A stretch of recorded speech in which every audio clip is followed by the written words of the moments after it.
Hey, this is Mike Zwick from If Not For God podcast. Our show, stories of hopelessness turned into hope. Your chosen Truth Network podcast is starting in just seconds. Enjoy it, share it, but most of all, thank you for listening and for choosing the Truth Podcast Network. This is the Truth Network. Coming to you from an entrenched barricade deep in the heart of central North Carolina. Masculine Journey After Hours. A time to go deeper and be more transparent on the topic covered on this week's broadcast. So sit back and join us on this adventure. The Masculine Journey After Hours starts here now. We're going to be so transparent in this episode. We're going to get a chance to see Sam baked. Possibly, yeah, possibly. Yeah. If you can see with your ears. Yeah, just close your eyes and imagine. Anyway, we are continuing our episode, Rodney, on The tools of the enemy. one of the many, many pillars tools of the enemy. And today's tool?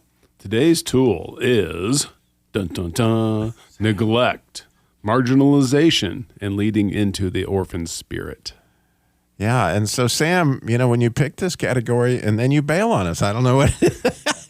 I partially bailed, if you want the truth. Oh, that's true. You do have a clip and you are here. I am here and I do have a clip. You know, unlike Andy, who usually just picks a topic and leaves. And he doesn't have a microphone. Or Robbie, yeah. Yeah, that's why I'm picking on him. Yeah, because he'd have to get off the couch. That's probably not going to happen. I understand. Yeah, this topic, I think Andy is actually the one that talks the most about the orphan spirit.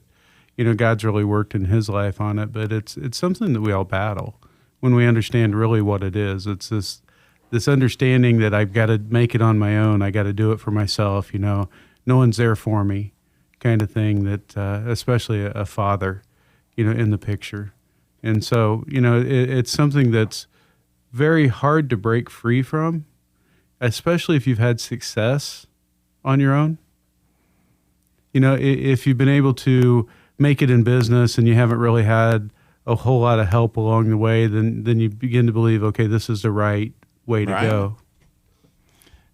And so I love the clip. We've used it a few times from Seabiscuit. Yeah. And if it so sets up, I mean, here you got a really successful trainer and a really successful owner, right? But success is not necessarily, you know, how the world sees it. No, and when you go back into the story, all three of them in their own way are living as an orphan.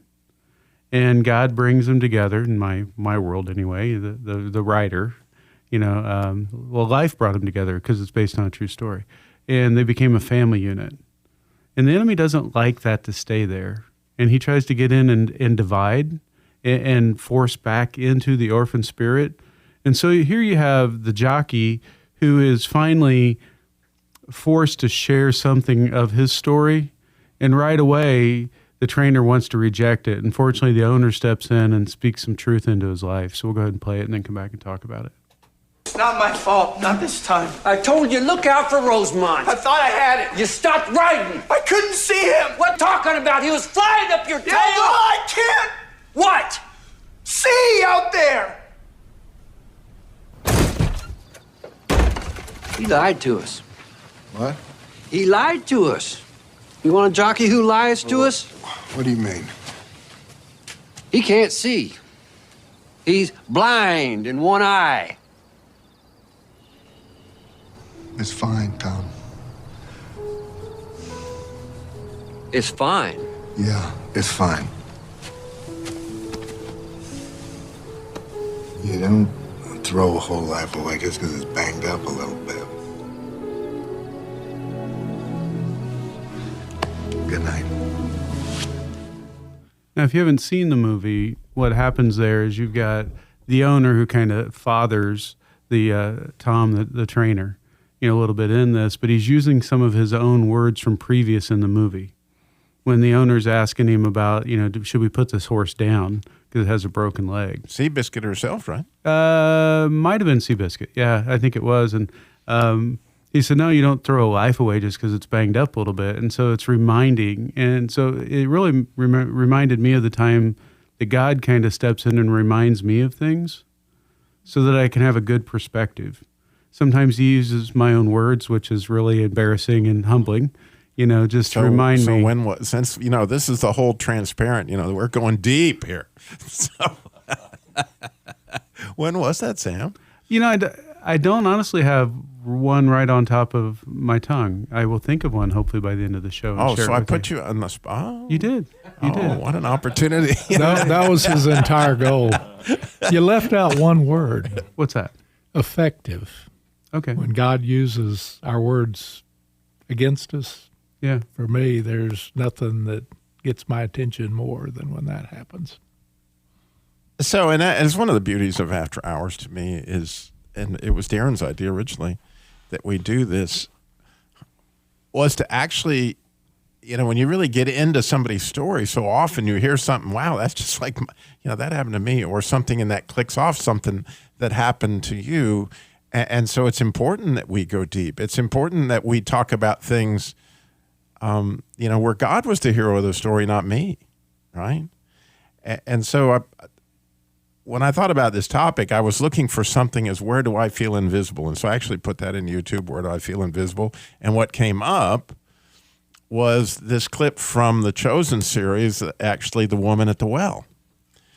And if you haven't seen it, why not? I mean, oh my goodness, this is some spectacular stuff. I mean, absolutely spectacular. But what's happened is the writers of The Chosen have taken some liberties to go, okay, we know that she says in the Gospel, John, that, he told me everything about me. Well, what was that specifically? Let's go deeper.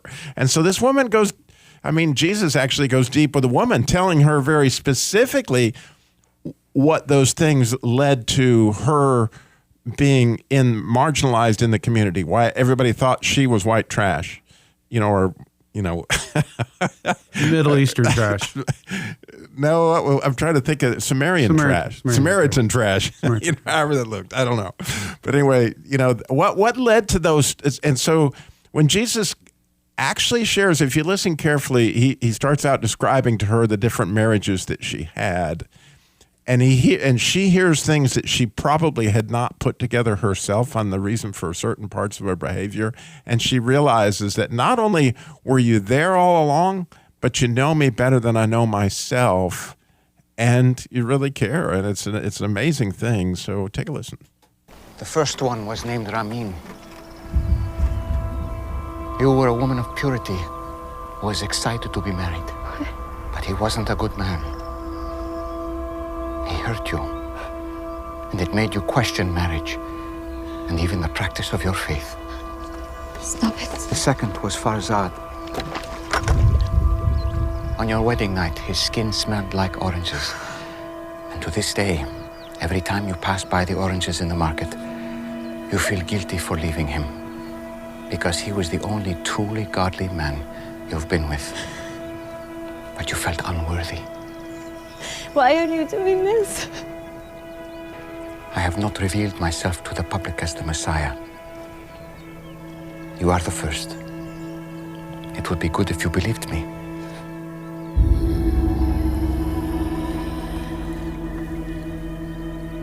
You picked the wrong person. I came to Samaria just to meet you.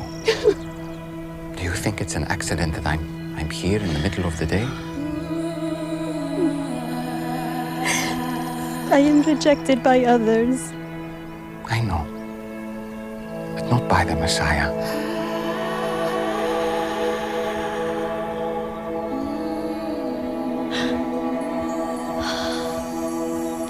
And you know these things because you are the Christ.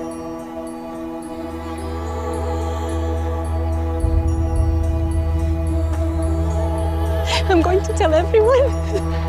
I was counting on it. Spirit and truth. Spirit and truth. It won't be all about mountains or temples. Soon, just the heart. You promise? I promise. Just the heart. I mean, that clip, it's hard for me not to cry when I listen to it. because there's so much that, like, he is very, very intimate with your story, and he knows things about it that you yourself have never sat back and thought through. And yet, you know, he came all the way to Samaria for you, very specifically in the middle of the day. It was no accident, right? And others may have rejected you, but he didn't. And as we receive what he has to offer us, then we don't feel so prickly when we try to join in a community, right? But when we still have all these things that we don't know, you know, what's going on there. So in my own story, to be extremely transparent, the other day, for whatever reason, Tammy and I were just out on the lake for a long time talking, and I realized she had never really heard much of the story of what I would call my first marriage, right? Because I got married in the Church of Scientology. It wasn't an official marriage because they weren't licensed to marry people, but I was married from everybody's standpoint in the Church of Scientology to this woman, and it was a really strange marriage in that the way that it ended was, you know, we had an argument over who was going to buy the dog food in a grocery store, and she wouldn't go in with me. And she got so mad, she got out of the car, and this is on Wilmington Island outside of Savannah, and she just starts walking down the road. She doesn't have her clothes. She doesn't have nothing. And she will not stop walking. And that's how she left me. And I left her eventually walking because it was clear that she was not getting the car. And that was the last time I saw her. And the sad, heart-wrenching part, and the part that Tammy was trying to understand, was she had cheated on with me with at least two and one of my brother's best friends. And Tammy was like, how could you put up with that? Why would you do, you know, how, you know, and those kind of things rip your heart out, and they rip your heart out. And fascinatingly, as I was working on my own podcast, I was thinking about this very idea of my own sin. And all of a sudden it hit me like, man, one of the worst things I ever did, and here you go, this is after hours, one of the worst things I ever did, that I often wonder, how in the world could Jesus still love me? He knows I did this. That, you know, when I was in Albuquerque, after my parents left kind of abruptly, and I was there on my own, I had an apartment. I was about 19, and a friend of mine had this girlfriend that was going to become his fiance, and she was had kinds of trouble at home and whatever, and so he said, well, why don't you let her live with you, Robbie? You know, and I didn't, at the time, it just seemed completely innocent, really did. Why don't we have her live with you?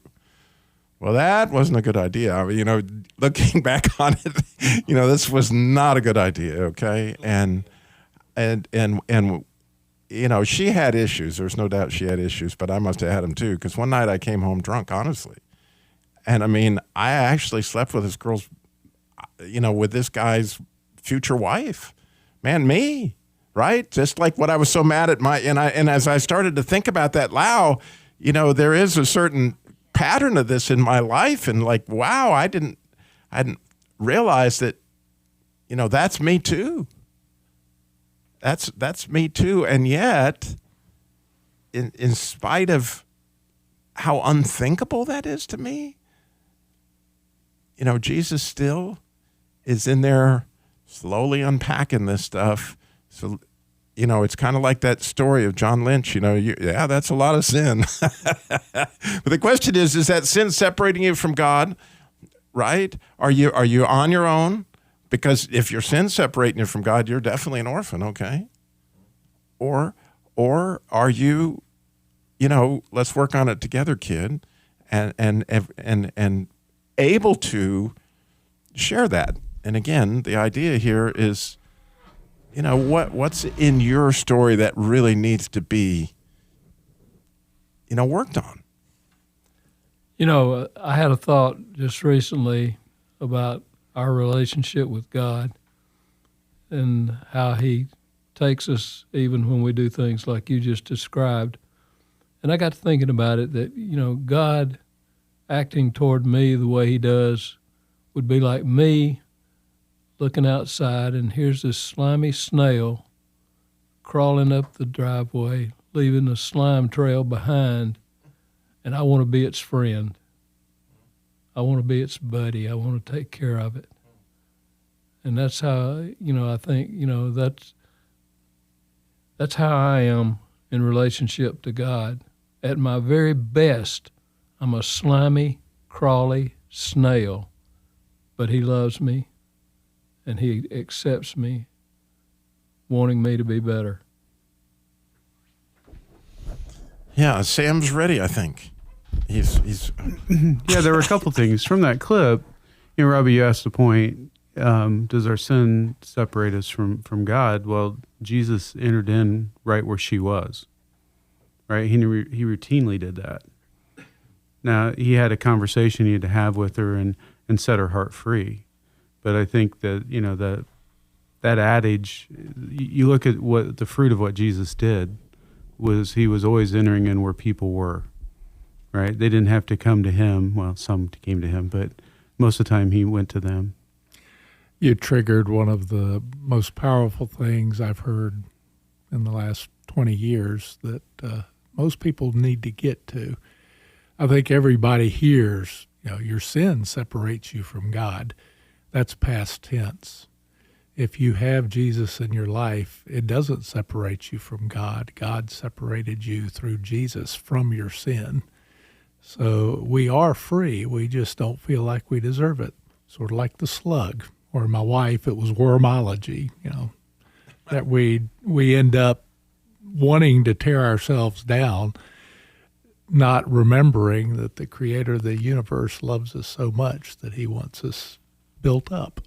Yeah, it reminds me of a meme I sent you guys that had a horse that was tied to a plastic lawn chair. Right, at any point, the horse could just drag that lawn chair away, but that's us with our sin. We see ourselves as tied to it, right? Where God has separated, he set us free, but we don't often live like it. We don't often live from it in our life. And I do have a memory, as you were talking about, when God used my own words. At some of the worst times in my marriage, when I really, really wanted to give up, God would remind me of things that I had prayed about. I would hear my own words praying to him, and it was his reminder of, look, this is what you said you wanted. I'm dying of curiosity. What do you remember the words? Or at least the idea of the words? Just how much I wanted my marriage to work, how much I wanted to love her the way I needed to love her and to move past some of my own issues. And God would just remind me of those prayers. And I'm like, okay, I get it, God. You want me to stick in here. You're not going to let me bail, And he did that for a long time, off and on, probably 5 years. And then eventually I did feel released to move on and all that. And that's not necessarily a great thing. It was just a different season for me. But there was a long time there that I would pray about, God, should this be it? Should we, separate? Should we move on from here? And he wouldn't say yes or no. He'd remind me of my prayers. And knowing your family and your story pretty well, as I lived some of those years with you, Sam, as I think about that right now, wow, the fruit of the amazing fruit of that season where you were sticking in there. I mean, I realized that you were getting your heart plucked out, and everybody that was close to you knew that. But at the same time, God was doing some amazing things in a lot of people's lives as a result of you guys' marriage and as a result of your family of Eli and all that was going on. Yeah, he does. I mean, God's obviously very faithful and takes the little things that we offer and produces fruit out of them. But he did use those years for a lot of good things. And there were some really good things that happened in my life and my ex-wife's life and our family's lives during that time, that it wasn't all negative. But, the enemy will spin it. And you're at a point where you're just frustrated and ready to give in and feel like you keep running into the same wall. And like I said, it was funny. I would pray hoping for a yes, honestly, because I was just tired. And he wouldn't say yes or no. He would I would echo the prayers. It was just amazing how he'd do it. And I'm like, all right, God, I got it. I'll hang in there, So Danny's been trying to take off his glasses over there. I need to do that.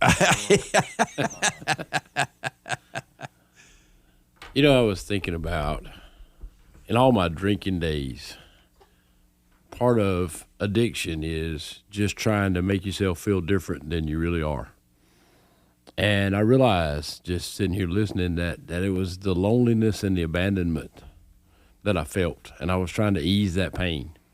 Having a marriage go down, having a daughter being taken away for 4.5 years, a grandpa that I dearly loved, lived a quarter mile away from, died, all in that, and just that abandonment. And I can remember, after getting sober, thinking, okay, everything's going to turn around. But it didn't, in a sense, because I was still lonely, but I had no medication to medicate it. And I can remember living with my grandmother after my second marriage went down and praying, God, if you've sent me Miss Right and I missed her, make me okay with where I'm at. If not, make it so obvious it's her that I can't walk away. And thus I met Miss Michelle Marsh. She wasn't Michelle Marsh then, but I didn't get a cousin. That would have been weird. Yeah, that would have been weird.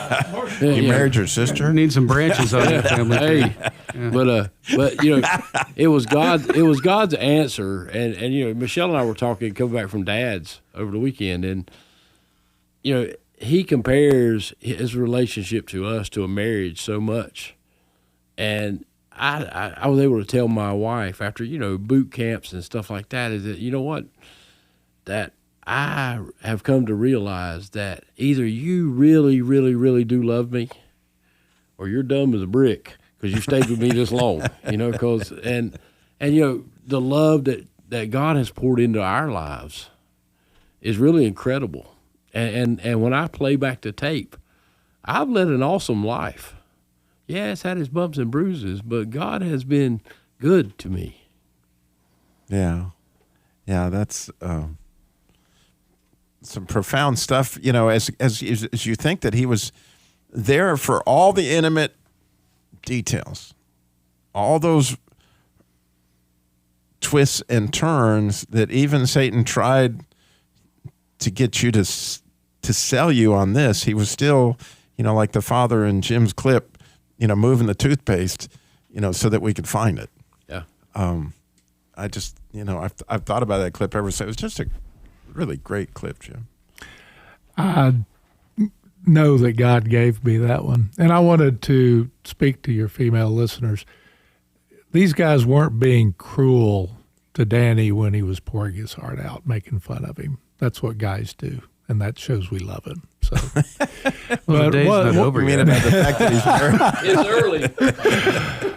early. Something Sam said triggered one I'll put out there. My wife's a very private person, so hopefully she won't hear this. But we lived as angry roommates for a number of years in our marriage, and both of us pursued someone else. And God orchestrated things so that when I was ready to cut and run, Carolyn wasn't. And when she was ready to cut and run, I didn't even know it, so I probably would have let her go, so I didn't know for that reason. But in our pursuit of others, God had circumstances set up so that we both failed. When I was ready to take off with a Proverbs 7 woman, and we were very close to intimacy, God put in my brain, and something I told myself, and this is why it triggered it, that the only thing I had left in my marriage was physical fidelity. I'd lost my heart, but we had the physical fidelity. And when that last thing was about to fall, I got up and left. I think physical fidelity has my 401k.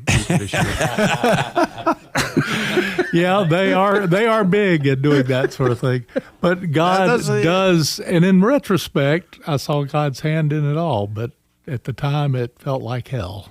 It was. Yeah, it's an interesting thing that, from my perspective, is that both Sam's clip and Jim's clip had blindness in it.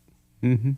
And you know, I was actually studying darkness earlier today. As you know, I study things, and looking at the letters. And the interesting letter that begins the word darkness is a het. And that's actually meaning our marriage to Christ. I mean, that's the 8th miracle letter. Like, what? Darkness is out of love. Just saying.